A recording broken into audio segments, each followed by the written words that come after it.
everybody. Welcome to another episode of Wellness Blueprints. I'm Jess Milner. I'm so glad you're here to nourish your roots with me. And I'm doing a little holiday theme today.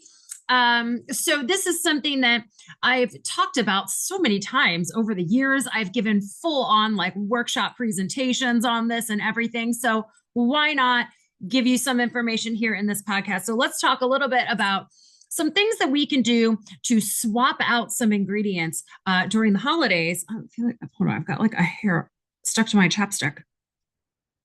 Okay. So, okay. Nothing's perfect, right? Okay. So during the holidays, especially, when you have younger kids or like whatever age kids, you want to do some things for the holidays. You still want to have some fun, but you don't want to, have like all of the additives and all of those things. So let's talk a little bit about some of the things that it's a good idea to avoid. Okay. And some things that we might be able to swap out for those things. Okay. So all right. So first of all, let's see what are some of these things that people are often avoiding. All right, and this list is coming from my years of clinical practice, my years of study, and years of being a human being mother with children that wants to avoid these things. Okay, so first up, we've got refined white sugar and refined white flour. We've got artificial dyes. We have processed foods. And by that, I mean like ultra processed foods, because you can find some processed foods that are not as bad. Okay, we know that. Grains, some folks are absolutely avoiding all grains. And this time of year, that can be a really kind of difficult. And of course, vegetable oils, those seed oils, and soy, it would be one of them too. So let's just kind of dig into this a little bit, okay? Because what really is going on? Like, why do we hate refined sugar so much, right? So, and I'm not talking about like, like organic sugar, I'm not saying that like sugar is like something to never be consumed, but when you have this refined white sugar, something where, they take the sugar cane actually does have like some nutrients in it. I remember going on my honeymoon in Punta Cana, and we went on this excursion where we ended up at like a sugar plantation, and there was, a sugar cane, and like they handed me one, and you could chew on it, delicious sweetness coming out of it. So that thing, it was really fibrous, but it has nutrients in it, like there are things in it. So of course, when something is like ultra processed, it's that refined white sugar, it's being stripped of all of that. Okay, so the only thing that it really is what it's doing when the reason why you like it, you're like, oh, my body likes this, you're perking up because it's releasing dopamine. Okay, which means it's addictive. So sugar is absolutely addictive. It just is. It's probably more addictive than most of the drugs out there. It ignites both sides of your brain. It's also going to rob you of your minerals, which we don't need that. It makes you less able to properly absorb your minerals, and we need our minerals. Okay, so basically, you could be like eating something, you're like, oh, there's lots of minerals in this, and the refined white sugar you're eating is like, haha, you're not absorbing that. So it inhibits your white blood cells. So this time of year we hear a lot, and I think I've talked about this before many, many times. It's, flu season, it's cold season. Okay. But really, is it, or is it like a sugar season? Because we had, Halloween with lots of candy. And then Thanksgiving is, we got this pie holiday. Now everybody's, getting into baking cookies and all this stuff. And there's candy canes. And, we went to the Christmas parade over the weekend in town, which was fantastic, by the way. But they're tossing out candy. Everybody's handing out candy canes, so when you consume, especially large amounts of the refined white sugar like that, it is inhibiting your body's ability to properly produce white blood cells. They're not able to do what they need to do. So it is making your immune system kind of go nights for a little while. So, and then after Christmas, we have a booze holiday, and, and then, we get into Valentine's Day, and then there are like Easter. So but during the fall months and everything, we're not getting as much sunlight because there isn't as much. And if it's cold outside, you might not be outside all the time. So these things are all contributing to that. So if you're somebody who's like, oh my gosh, every Christmas somebody's always sick, or everybody's getting sick, the higher amounts of sugar is going to contribute to that. Okay. It's also going to be pretty taxing on your liver. Your liver can only process so much fructose before it gets really, really tired and annoyed. And refined white sugar is about half fructose. So the more you eat, the more your liver is like, whoa there. I am sleepy, and then you're not detoxifying things as well as you would be. Plus all of the other, bajillion things that the liver actually is responsible for. So we don't want to make that one too tired. Of course, it's going to contribute to things like insulin resistance and diabetes and weight gain, any metabolic disorder. It's also going to contribute to premature aging. I mean, ladies, so well, men too, I guess, men care about that sort of thing as well. But so, that refined white sugar, lots of it, not so good. If you have kids, you already know that it contributes to hyperactivity. I don't need to tell you that. That's one of like the main thing, as far as that goes. People are like, I don't want my kids bouncing off the walls. Don't give them that sugar. And that's valid. Okay. It also messes with your cholesterol. I'm not sure how many people really know this. I know I've talked about this many times before, but your cholesterol is, as far as what happens, as far as how your diet affects your cholesterol levels, the popular opinion, I suppose, is that, when you eat foods high in cholesterol, that your cholesterol your blood cholesterol will increase. And that's actually not the case. It's not those cholesterol rich foods. It's the sugary foods. And even we're going to get into the refined white flour next. That's going to do it too, because these things are high in sugar, they're high in carbohydrates, and those are going to increase your insulin, and insulin triggers the enzyme in your liver to overproduce cholesterol, and that is the cholesterol that ends up getting cloggy in your arteries there. So if you do have higher cholesterol, oftentimes it is a blood sugar issue. So reducing the amount of refined white sugar and refined carbohydrates, refined grains and stuff like that is definitely going to help in that realm. So that's just another one there. Probably not something you're worried about in terms of your kids, but it could be something that is a concern for your spouse, your friends, your parents, as someone like that. So let's get into refined white flour. Okay, so this stuff, the totally refined white flour is completely devoid of nutrients. They break it all down and they take everything out. I'm trying to think if I'm going to remember this accurately, but when they first started to really refine the flour, they were noticing that people, I think it was in Texas, but there was a community there where, like, I mean, the people were getting very sick, and they eventually realized that it was because they were deficient in this particular in I think it was niacin, but they were deficient, and they realized that it was because they were refining the flour so much that nutrients weren't there anymore. So that's why they do, enrich flour. You see that in the ingredients, enriched white flour. Now, that's not my most favorite thing. Now, it's not something that's going to make me stop purchasing a product if it's like a one-time thing or something, for something that I would purchase every single week to have in my home, I wouldn't want to do it. But as far as once in a while, it would be okay. But the synthetic vitamins, now they put those back in there for a purpose, and I just explained that, because people were getting sick, so I get it. However, what they didn't know then, and what we do know now, is that those synthetic vitamins and minerals, those are not as bioavailable because it's only a part of it. You can't really create the entire thing, especially not because when the vitamin is found inside of the food, it has all these other synergistic things going on in there that are going to help it work. So it's basically just like a piece of the vitamin, and then your body has to go around and steal from your organs, like vitamin C is in your adrenals a lot. So, if you're only getting ascorbic acid, for example, then you're going to be stealing from your adrenals so that you can make that vitamin whole so your body can use it. So on the short term, like, if you're not feeling well and you take ascorbic acid as a vitamin C to make yourself feel better, it's probably going to do some good for you. But in the long term, it's going to deplete your adrenals. So, and then that goes for, like every vitamin, but, it's going to steal it from somewhere. So, for like a regular thing that I would have in the house, I wouldn't want to have the enriched white flour. But, once in a while is not going to be the end of the world.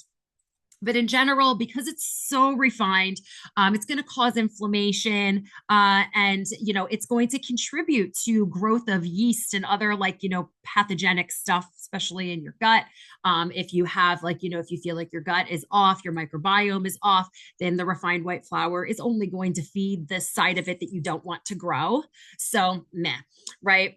It's going to affect your mood. Have you ever heard? We used to call it in the clinic. We would say, "Yep, you've got grain brain." Like if you went to a birthday party, you had a couple of cupcakes, maybe you had like some cookies, whatever. You enjoyed yourself, and then the next day you wake up in the morning, you're just kind of like meh, depressed and kind of down on yourself, and it's like a grain brain thing. It's also a big contributor to eczema and yeah, and metabolic disorders, of course. And it's heavily treated with glyphosate. So, so many people are, not able to consume wheat in this country anyway, in the United States, because it is so heavily laden with glyphosate. And actually, what they do, not only do they spray it with glyphosate, like while it's growing, but then once it's ready, because wheat, when they harvest it, it's like getting dry and crunchy, because that's what they want it to be, to get those berries so that you can grind it down, right? So they get impatient and they spray extra all over it to help dry it out, and then they're grinding that up. So it's just that's just not good all over the place. So there are options if you want to continue to use wheat flour in your home and everything. There are options so that you can avoid some of this stuff, and it's going to be better for you. So don't despair. I got you. Okay. And refined white flour does also, it processes just like sugar does in the body. Okay. So it's also going to release dopamine. So that's why, especially when you have a cookie, or like when you love bread and it just makes you feel great when you're eating the bread, it is a bit of an addiction thing there as well to consider. The more you eat, the more you're going to crave it, right? So, okay. So moving right along. So artificial food dyes. Okay. This is something that, even moms who are, not, crunchy, or, what have you, they tend to want to avoid some of these dyes as well, because they notice a change in their kids when they consume it. Now, for me, my one daughter, when she was younger, she would like projectile vomit when she had red dye 40, and one time yellow 5. She doesn't anymore if she has a little bit of it. She's 12 now. I don't like to encourage that, but, I also don't want to food shame and everything. So, we do our best and we don't shame for the rest. Do your best and don't shame for the rest. Okay. Because we don't want to have a negative relationship with food or with our children. So, just have open conversations about stuff. But the food dyes, this is a pretty popular one. This is often like the one thing that somebody avoids, if anything at all. So it has been linked, obviously, hyperactivity. We see that. It's been linked to allergy. Like my daughter was throwing it up when she would have it. Her body was like, hell no, I don't want this. Get it out of me right now. It's also been linked to ADHD and those kinds of behaviors, or just, amplifying those behaviors. Okay. It is going to mess with your kidneys, with your liver, with your brain. It is, it has been linked to negative effects on these parts of your body. And also, this is very interesting. It is linked to to contributing to toxic medicine buildup inside the body. So basically, it's, making your body hang on to the toxins left over from medications. Sometimes medications are necessary to take. And so this is going to make it makes your body unable to release the enzymes for the enzymes to metabolize the drugs. So you're not going to be able to detoxify them. So that really makes you kind of scratch your head and go, so why the hell are they putting it in the kids' Tylenol and stuff? Yeah. So, yeah, not a fun thing. So artificial dyes, that would be another one. Okay. So, seed oils.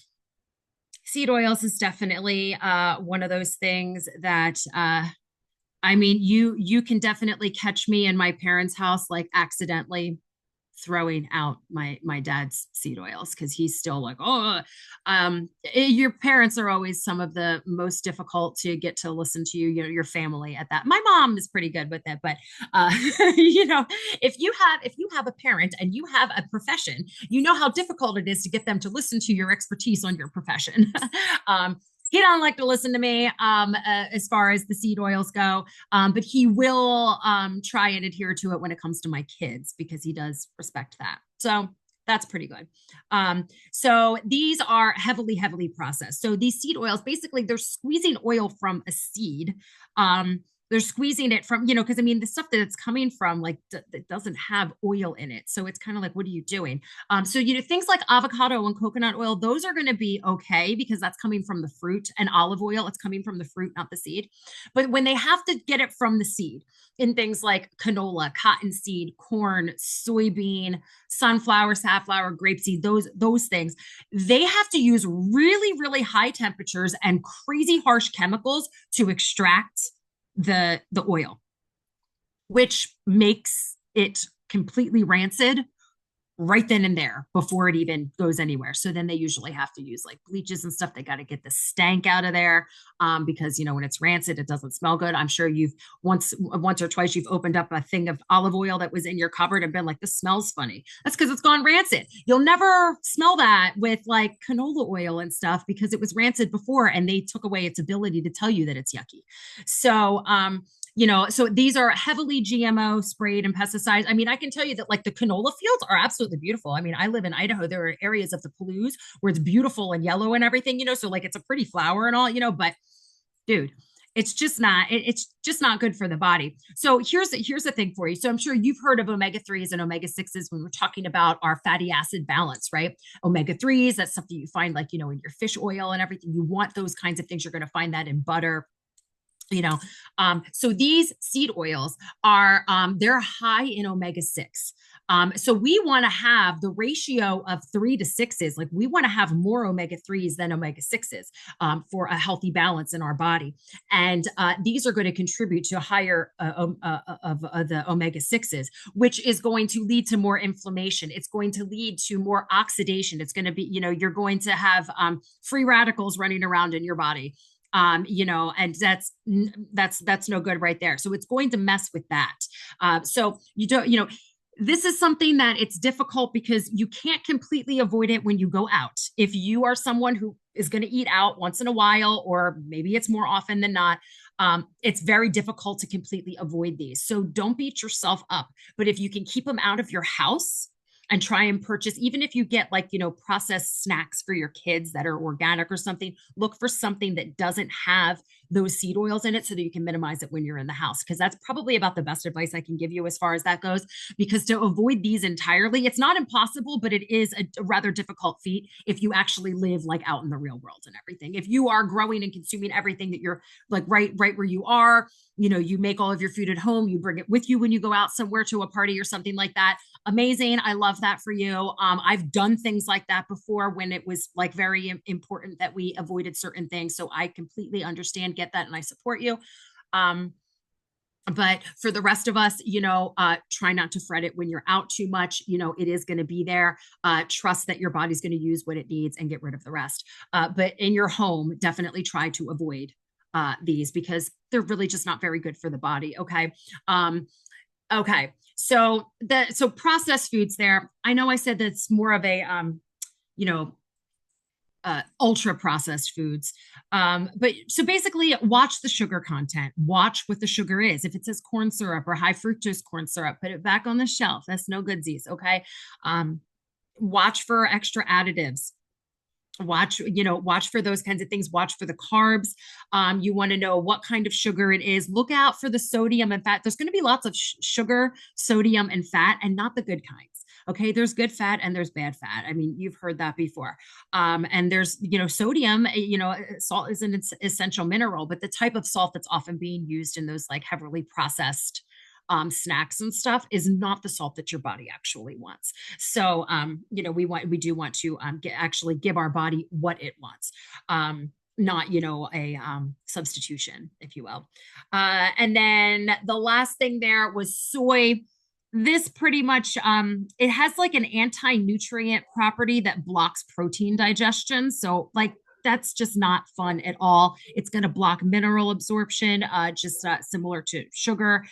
This stuff, soy is like 99% GMO. Corn, the same thing. It's so much GMO, which means it's heavily sprayed with pesticides. Okay. And then it has a lot of aluminum in it because they like there's like these they acid wash it in these containers at a really high temperature, and that gets aluminum into the soy.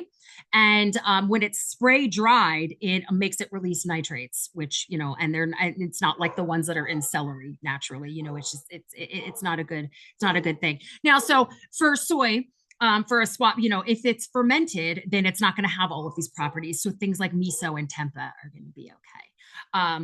If that's something that you like to have. And I get it. If you go out for Chinese or you go out for sushi, there's soy sauce there, but you can swap it out when you're inside the house. So let's talk about a couple of swaps. Okay. So coconut aminos is a good swap that you can have in your house for soy sauce. All right. So that's pretty cool right there. If you are avoiding grains and, yeah, pretty much grains, so there's a couple of options there. You could do something like zoodles or cauliflower rice. Okay. If that's not your jam, I get it. Then, you could do, they do make, I'm trying to think if they have like what you could get, like probably the little tiny like orzo looking pastas or something, but they do make grain-free pastas that are made out of like cassava flour. Jovial is a good one for that cooks up pretty decently. Definitely like undercook it a little bit. But there are options for stuff like that. Okay. You can always make your own salad dressings. It's really not that difficult. I mean, you want to have a, like an acid in there. You want to have like a lemon or a vinegar of some variety, something to emulsify. So even just like a little bit of mustard will help to emulsify. And your seasonings and stuff. Put in a little bit of honey or maple syrup, so you want to have a little bit of sweetener in there, and then you can choose like whichever, if you want to do olive oil or avocado oil or something, you can choose those things. It doesn't have to be like super difficult. Like put in some fresh shallots or whatever. And you can make like a big thing of dressing and, keep it in your fridge. And you'll have it, for a few weeks, just like you would open a bottle of salad dressing that you got from the store and keep it in the fridge. So you can make a big thing of it, and be good to go. So for food dyes, you can go to Whole Foods, you can order on Amazon. Like they do make plant-based, dyes that are made out of like fruits and vegetables. Now, are they as vibrant as the other ones? No, not necessarily, but you're probably going to be able to do what you want to do with them. So they work pretty well. I've been working with them for years. I mean, as far, there's some things like dyeing Easter eggs. There was one that did well. I'll have to figure out what it is and share that at Easter time. But there are options for that if you want to make things colorful. So it can be done. I promise it can be done. And those things are out there. So, and they even have like the little droppy drops and stuff, so you can color like your frosting or something like that. For chocolate chips and things like that, there's like, they have like the vegan chips. Oh my gosh, what's the name of that brand? I'm drawing a blank on it. But they have like vegan chips that don't have the dairy in it if dairy is something that you're avoiding. But they also have like the stevia sweetened ones for that are made by Lily. And I think there's a couple other ones out there too. I think I even saw like a brand. I don't know if it was Costco brand or what, but there was like a brand at Costco that was like a big bag of chocolate chips, and it had like stevia or monk fruit in it, and they had like really decent ingredients. So if you want to reduce the amount of sugar that's in a cookie, that's a pretty good way to do it. And then I know that some people are still kind of mad at Siete for selling out and everything, but we do still buy their chips. They've got potato chips, they've got grain-free tortilla chips and tortillas, and tortillas, and they do have like sauces and stuff too. A lot of the like sauces, what am I thinking? The enchilada sauces and stuff like that. The more mainstream brands of them often do have gluten in them.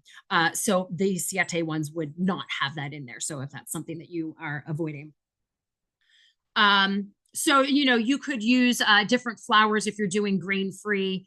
You could do almond flour, cassava flour, coconut flour, or a mix of those. You do want to add in you want to make sure that you add in, oh my gosh, I'm going to tell you, hold on. I have it right here because I'm going to take a blank on this name for what you need to put in there.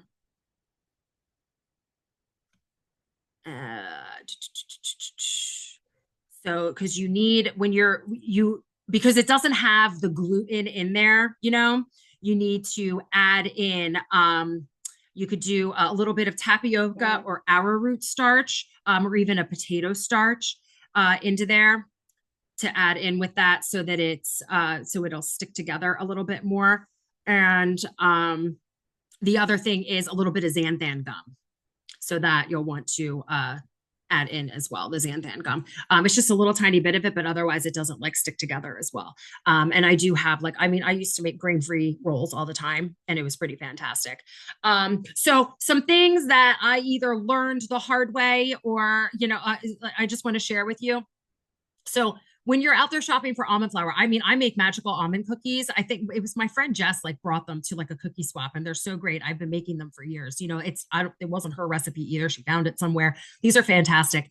But there's almond flour and there's almond meal out there. Okay, so almond flour is really finely ground. You probably want to bake things at a lower temperature with them and just increase the time because it has a tendency to burn pretty easily.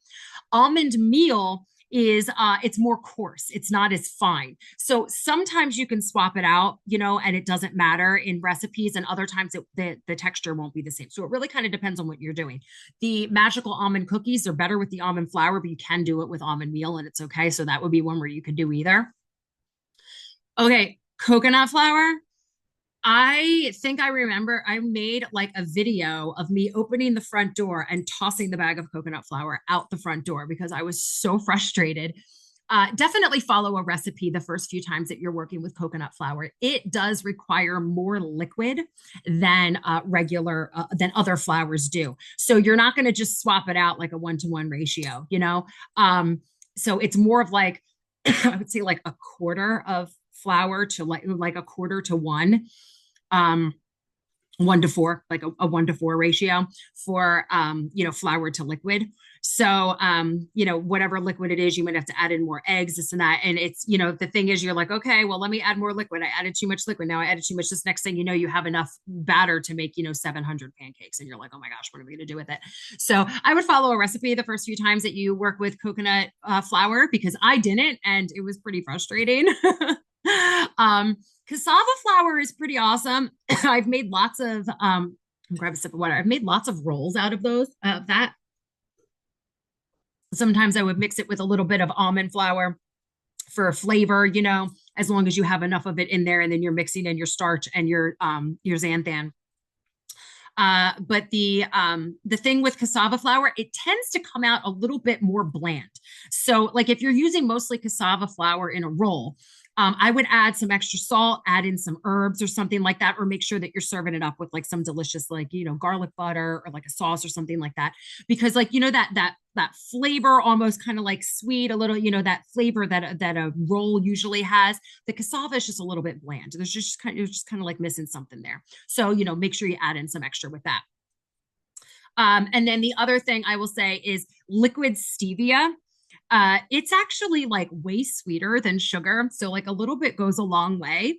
So you can make things like super, super sweet really, really easily. And if you add in too much, it goes from sweet into just this bitter taste. So add just a tiny bit, and you can always put more, because that one can end up being like, oh my gosh, what is this? And what is that aftertaste in there? So, and you want to make sure that you're getting that from a good source. I mean, remember, stevia is a plant. I've grown it in my garden in the past. It is a plant. That's wonderful when you grow it in your garden, because then you can just take a couple of the leaves with other like loose leaf, whatever you're making for like tea, like I've done like chamomile lemonade or whatever, whatever you're making, whatever kind of like tea thing you're making, you can put the stevia leaves right in there with the tea leaves, and your tea is naturally sweet because like the stuff that one of the leaves you put in there is sweet. So it is pretty cool, but too much of it absolutely will make it bitter. Like if you left that steeping in there for too long, like you would be like, okay, there's a bit of a bitter taste there. So it is a normal thing that it does, but I just wanted to let you know about that.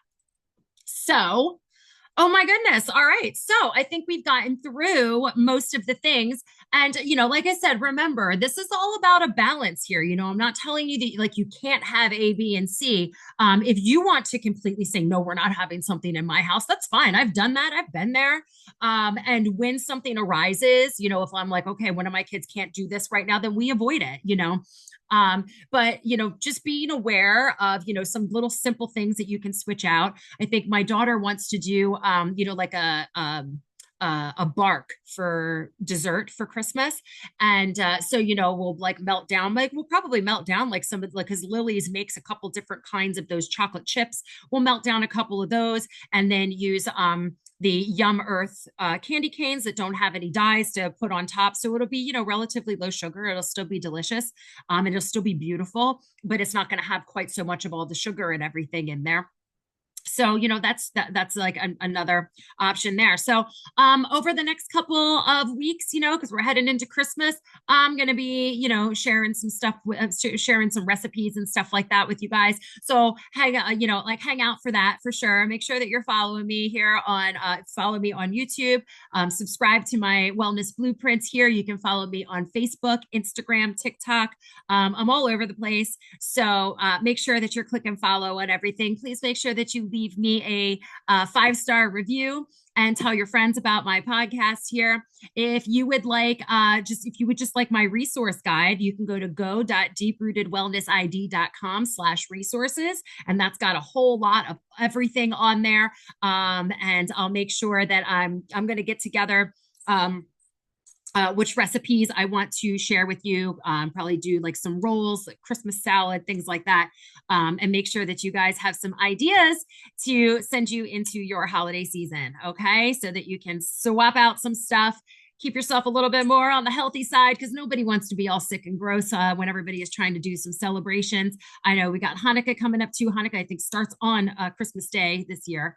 And all of this can be thrown right over into your Hanukkah dishes. So let me know if there's any other questions that you have. I am open to answering all of your questions. If you have anything that you need clarified or anything like that, please don't hesitate to reach out. I am so glad that you joined me today. I hope that you have a fantastic holiday season, and I will have another holiday themed one coming out soon. I hope that you are having a fantastic day and that you continue to do so. Thanks